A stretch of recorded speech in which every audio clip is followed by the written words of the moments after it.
I never thought the worst part of losing my mom would be watching someone else step into her life like it was his all along. My name is June Elwood.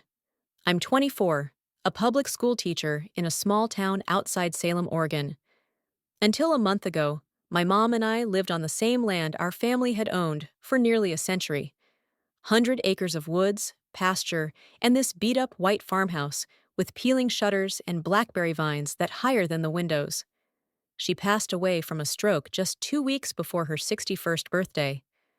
Her mind had been slipping for a while. Alzheimer's runs in our family, but the suddenness of her death still broke something in me. One minute, I was helping her button her blouse before a checkup. The next, I was signing papers in a funeral home. Grief is strange. It hits like a quiet car crash. You look fine on the outside, but everything's been totaled inside. The day after her funeral, my Uncle Dean showed up at the front porch. Now, some context. Dean is my mom's younger brother. He left town 15 years ago after a huge falling out with her. Something to do with money and inheritance. Details my mom never liked to revisit. I was 9. I remembered his loud voice, the way he always smelled like too much cologne and bad decisions. But there he was, on the porch, with his luggage. "I figured you could use the help," he said, like it was the most natural thing in the world. Family steps up. I didn't have the strength to argue. The funeral had drained me, and besides, part of me thought maybe he had changed. For a week he was surprisingly respectful, helped me sort old papers, mowed the backfield, even made a mean peach cobbler like Mom used to. But then things shifted. It started with the small things. He took over Mom's old bedroom without asking. He started referring to the house as the Elwood estate in a tone that made my stomach twist. He invited himself to meetings with the lawyer handling Mom's will, even though no one had asked him to.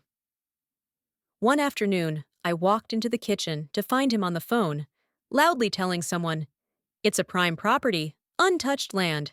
She doesn't know what she's doing with it." I froze. He saw me and ended the call quickly. "Who were you talking to?" I asked.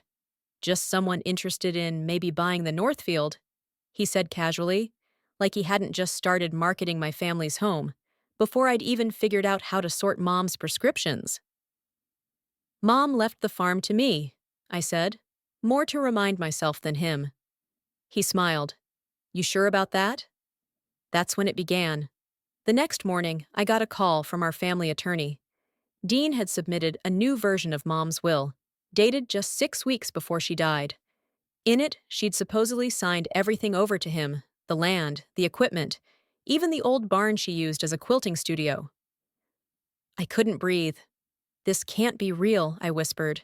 She could barely remember my name some days. "I know," the lawyer said gently, "but the signature's there. It was notarized." I stared at the wall like it might start bleeding. 6 weeks before she died, my mom couldn't follow a grocery list. I had to tie her shoes some mornings. She once called me her sister and cried when I corrected her. There's no way she had the mental clarity to rewrite a legal document. But no one else seemed to care. Dean had paperwork, a notary, a smug smile. The town saw a grieving brother stepping up. I saw a predator circling the one thing I had left of my mother. And the worst part? That night, I found the letter Mom wrote me when she was first diagnosed. She tucked it in the graduation. "If I forget who you are, promise me you won't forget who I was," she wrote. "I want you to have this land. You'll know what to do with it when I'm gone." I cried until my throat burned. But I didn't stop there. Because 2 days later, while sorting her old sewing supplies, I opened a box of fabric scraps. And something inside it changed everything. It wasn't cloth. It was a tape recorder, and it still had a cassette inside. I sat there for almost an hour, just staring at that old tape recorder. It was one of those cheap handheld things Mom used to record herself reading bedtime stories for my cousins, back when they lived with us for a summer. The cassette inside had her handwriting on it in faded Sharpie. "Tuesday, don't forget." My hands were shaking when I hit play. The audio was rough, a little fuzzy at first. I heard the creak of her favorite chair. Then her voice. God, it was her voice, slow and hesitant, but unmistakably her. I think Dean came today, said something about a paper. He wants me to sign it. I asked him what for, but he just said it was for the land, that June doesn't have time for it. She paused. There was a soft breath, like she was whispering into nothing. I don't remember saying yes, but my hand hurts. I stopped the tape. I couldn't breathe. I played it again, and again. And then I recorded the audio onto my phone and backed it up 3 different ways, because I knew this was the proof no one else would care to find. The next morning, I called the attorney. His name was Clay Benning, a man in his 60s who'd known my mom since they were kids. He sounded surprised when I told him about the recording. I didn't know she was even coherent enough to make tapes, he said. She wasn't, I said. Not consistently. That's the point. He asked me to bring the tape in. I did. He listened. He got real quiet. I'll look into this, he finally said. But it'll be hard to undo what's already filed. Dean had already filed everything. Title transfer, equipment lists. The new deed had his name on it now.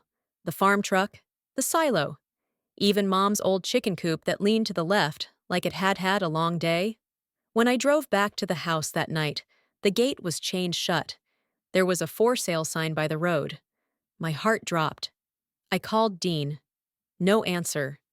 So I drove around to the back pasture, parked by the ditch, and hiked through the woods like I used to do as a kid when I snuck out to stargaze. I reached the side porch. The lights were on. I knocked once.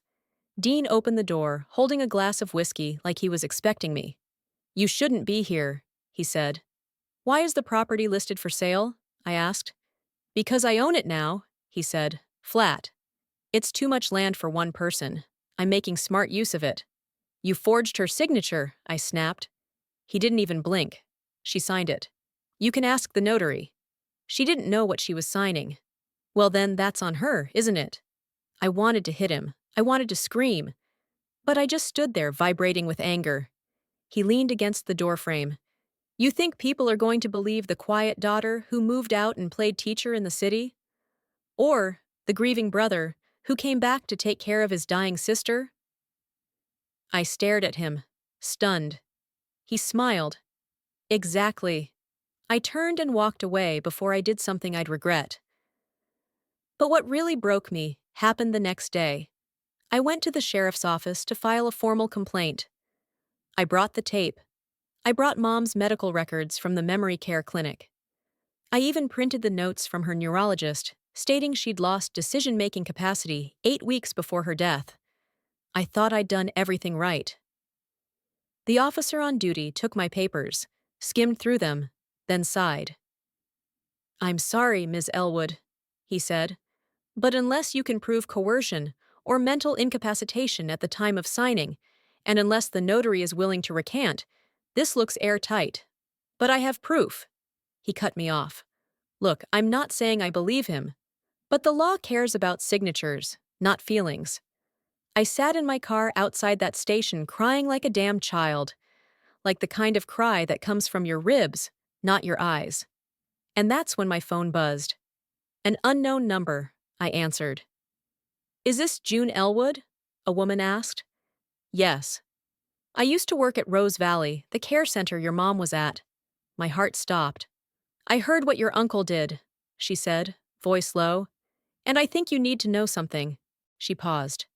That notary? The one who stamped the new will? He's not just some random witness. She took a shaky breath. He's Dean's drinking buddy. I've seen him at the bar.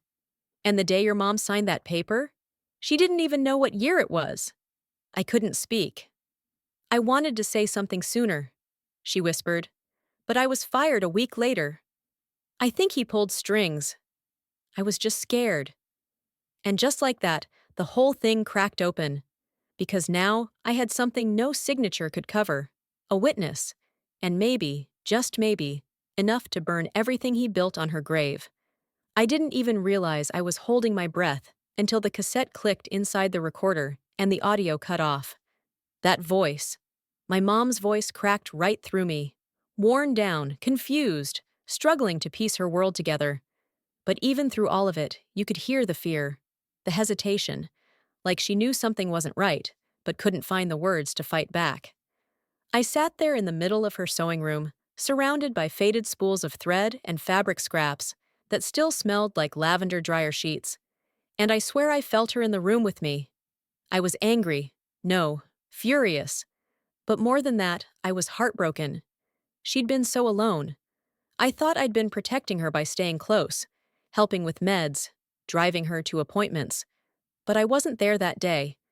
I didn't even know he'd taken her anywhere. Dean had always been slick with words, but now I had her words. And that changed everything. I spent the next 2 days in overdrive.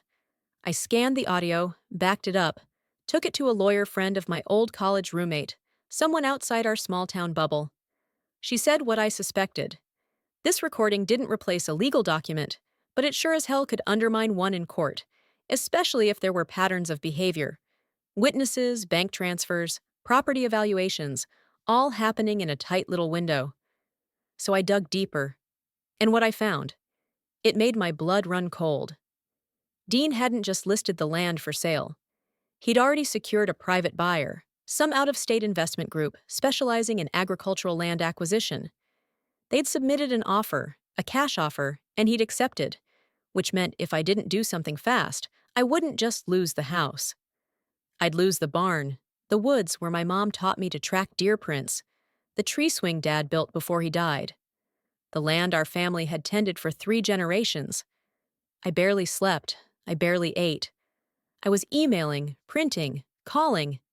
At one point, I drove 2 hours just to get a photocopy of Mom's original will from a distant cousin she'd once mailed it to for safekeeping.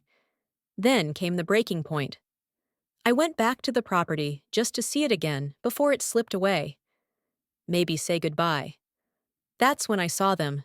2 men I didn't recognize walking the field with clipboards and phones. They were taking photos, laughing. One of them pointed to the house and mimicked a bulldozer. I walked straight up to them. "Excuse me, who are you?" The taller one looked me up and down. "Survey crew, just doing a pre-development check." "Pre-what?" He didn't blink. The buyer's tearing it all down, converting into storage units and distribution. I stood there absolutely numb. "They're bulldozing it," I choked. "It's old stuff," he shrugged. "They'll probably level it within the month." I left without saying another word. I sat in my car and stared at the wheel for a full 10 minutes before my body remembered how to breathe. And then I called the only person I hadn't yet, my mom's old friend, Nancy, from church. She didn't hesitate. "I didn't want to get in the middle," she said, her voice shaking. But I was there the day he brought her into the bank to update account access. She was so disoriented, June. She didn't even know her birthday. I told the manager something felt off. Did he report it? "I don't know," she whispered. "But I'll talk if someone asks. I've been praying someone would." I was finally piecing it all together. The forged will, the coerced bank access, the shady buyer, the notary who drank with Dean every Thursday night at the landing. It wasn't just betrayal, it was calculated. He'd been working this for months, waiting for her to fade just far enough. And the worst part? He almost got away with it. But I wasn't done. Because the next morning, I opened an envelope I hadn't noticed at the bottom of the sewing box. No label, just folded paper. Inside was a handwritten letter and Mom's script. "If you're reading this and things feel wrong, trust that they are." Dean came again. He was nice. Too nice. Said things I don't quite understand. But if I'm not here anymore, and he's still around, protect what matters. Trust your gut, Junebug. I love you. I broke. Right there on the floor of the hallway. Full body sobs. The kind where you don't know if you're crying from grief or rage, or just finally realizing how close you came to losing everything. I don't know who needs to hear this, but if you've ever been the quiet one in the family, the one no one listens to until it's too late, please know you're not crazy, you're not weak, and you are not alone. Some people manipulate with charm and silence, but we fight with truth. And sometimes all it takes is pressing play. The morning after I found Mom's letter, I stopped crying. I didn't stop hurting. That part still burned like an open nerve. But something in me clicked. like grief had finally given way to fury. Quiet, calculating fury. I stopped answering Dean's calls. I stopped trying to convince anyone of anything. I just started collecting. First stop was Clay Benning's office, the old lawyer who'd reluctantly validated Dean's new will. I brought the cassette, the letter, the notarized dates, and two names, Nancy from church and Dana, the fired nurse from Mom's care center. He listened, said nothing for a long time. Then he took off his glasses and said, "This could blow everything wide open." He agreed to file an injunction, but it would take time. The sale was scheduled to finalize in 14 days, so that became the window. 14 days to build a case strong enough to make the court freeze the deal. 14 days to prove my mom wasn't just old and confused. She was taken advantage of, and Dean knew it. I made a list of everyone who'd crossed paths with Mom in her final 6 months. The bank clerk, the physical therapist, the woman who delivered her prescriptions. I drove 2 counties over to track down the notary, only to find his office temporarily closed for repairs. I printed screenshots of his Facebook, photos of him and Dean drinking beers at the landing. One post with the caption, "Business and bourbon, baby." I time-stamped everything. Meanwhile, Dean must have sensed I was up to something. On day 7, he left a voicemail. "Let it go, Junebug. You're gonna make yourself sick. It's just land." That night, I dug out Mom's gardening gloves. Dirt still clung to the seams. I slept with them on my nightstand like armor. By day 10, I had affidavits from 5 people willing to testify that Mom wasn't mentally competent during the time the new will was signed. Even her hairdresser remembered Mom asking, "Have you seen my husband?" Dad's been dead for 18 years. Still, it felt like a race against time. I knew Dean was fast-tracking everything. He had connections, old drinking buddies on the county board, a cousin in the real estate office. If I blinked, I'd lose everything before the ink dried. Then came day 13. Clay called. The judge agreed to hear us. One condition: you need to appear in person with everything. Tomorrow. Tomorrow was the sale day. The farm would be officially transferred to this faceless investment group at noon. We had a hearing at 9. That night, I couldn't sleep. I walked through the field behind the property, technically Dean's land now, and just stood there in the cold. The barn loomed in the dark. The swing my dad built creaked in the wind. And I made a decision. I wasn't just fighting for soil and buildings. I was fighting for memory. For proof that my mom wasn't crazy or careless or senile like they whispered. She knew something was wrong. She tried to warn me. So I dressed in her old denim jacket the next morning and showed up to court with a box of files and a cassette player. Dean showed up late, hair slicked back, grinning like a man who already spent the check. But when the judge played that tape, Mom's voice, trembling, scared, real. You could feel the shift in the room. Dean looked like someone had pulled the floor out from under him. Then Clay handed the judge an envelope. "We also have newly submitted medical records," he said, "and surveillance stills." Dean's face twisted. "What surveillance?" And that's when I dropped it. See, during my deep dive into Mom's final days, I remembered something. The gas station down the street from Rose Valley Care Center, the one she used to walk to for sunflower seeds before she forgot how to count coins. They had cameras. And 6 weeks before she died, the day Dean claimed she signed the will, those cameras caught him. He wasn't walking beside her. He was dragging her, arm locked through hers, her face blank, barefoot. She didn't even have her teeth in. I got the footage. The judge didn't say much. He just looked at Dean, then looked at me and said, "Sale is frozen." Pending further investigation, Dean exploded, called it a witch hunt, said I was emotional, hysterical, manipulated, but no one listened. For the first time, they listened to me. Afterward, I sat alone in my car and just stared at the dashboard. I should have felt triumphant, but all I felt was empty. I didn't want to win like this. I should have felt triumphant, but all I felt was empty. I didn't want to win like this. I wanted my mom. I wanted a world where she hadn't been forgotten, dismissed, pushed aside in her final days by people who saw her as an inconvenience. If you've ever watched someone you love fade away, while everyone else just moved on without them, I see you. You're not alone. And if someone tried to erase them like they were never here, fight. Even if your voice shakes, even if no one believes you yet. Because sometimes the quietest daughters are the ones who burn everything down. The final hearing lasted 4 hours.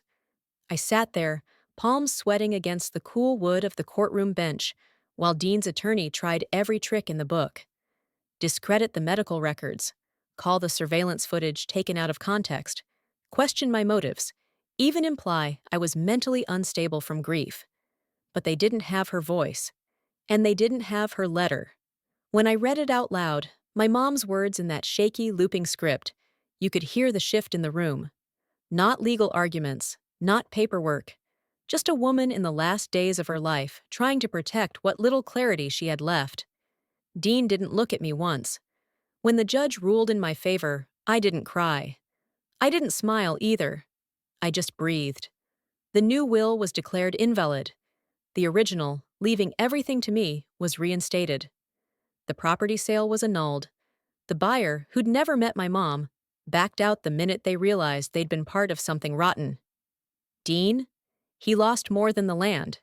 Turns out, submitting fraudulent documents and manipulating a vulnerable adult comes with consequences. He was charged with elder abuse and falsification of legal records. His assets were frozen. The notary lost his license. And suddenly, Dean had a lot fewer friends at the landing. But what hit him hardest wasn't legal. It was the silence. No one stood up for him. Not one person vouched for his good intentions. Even people who'd known us both for decades just looked away when his name came up. He tried to call me once, left a voicemail, said I was cold. That family shouldn't turn on each other like this. But the truth is, he turned first. Mom wasn't perfect. She made mistakes. She forgot birthdays, lost her patience. Sometimes didn't say things that needed saying. But she showed up. She loved fiercely, even when her mind started slipping through her fingers. And what she left behind wasn't just a farm. It was a fight.